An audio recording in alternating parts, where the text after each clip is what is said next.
தந்தை மகன் தூய ஆவியாரின் பெயராலே ஆமேன். கத்தோலிக்க கிறிஸ்துவ இறைமக்கள் அனைவரையும் எனது இந்த நற்செய்தி அறிவிப்பு பணி யூடியூப் சேனலிற்கும் மற்றும் முகநூல் பக்கத்திற்கும் அன்புடன் வரவேற்கிறேன்.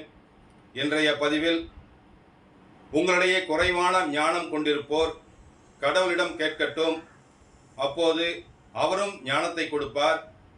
அவர் முகம் கோணாமல் தாராளமாய் எல்லாருக்கும் கொடுப்பவர் என்று திருத்தூதர் யாக்கோபின் திருமுகம் அதிகாரம் 1 5வது இறைவார்த்தையின்படி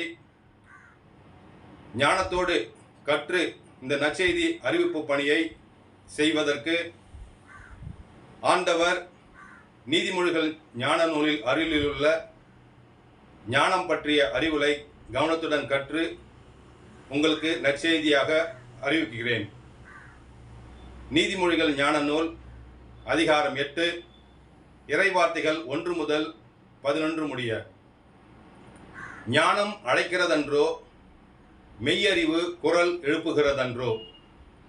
வழி அருகிலுள்ள உயரமான இடத்திலும் தெருக்கள் கூடும் இடத்திலும் அது நிற்கின்றது.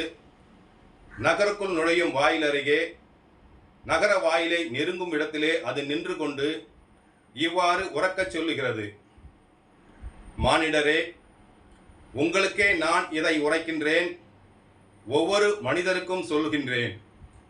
முன்மதியற்றோரே, விவேகமாயிருக்க கற்றுக்கொள்ளுங்கள். மதிகேடரே, அறிவை விரும்புங்கள். நான் சொல்வதை கவனியுங்கள், மிக தெளிவாக சொல்கின்றேன். நான் ஒளிவு மறைவின்றி கூறுகின்றேன். ஏனெனில் என் வாய் உண்மையே பேசும், பொல்லாங்கான பேச்சு என் நாவுக்கு அருவருப்பு. என் வார்த்தைகளெல்லாம் நேர்மையானவை, உருட்டும் புரட்டும் அவற்றில் இல்லை. உணர்வாற்றல் உள்ளோருக்கு அவை யாவும் மிக தெளிவு, அறிவை அடைந்தோருக்கு அவை நேர்மையானவை.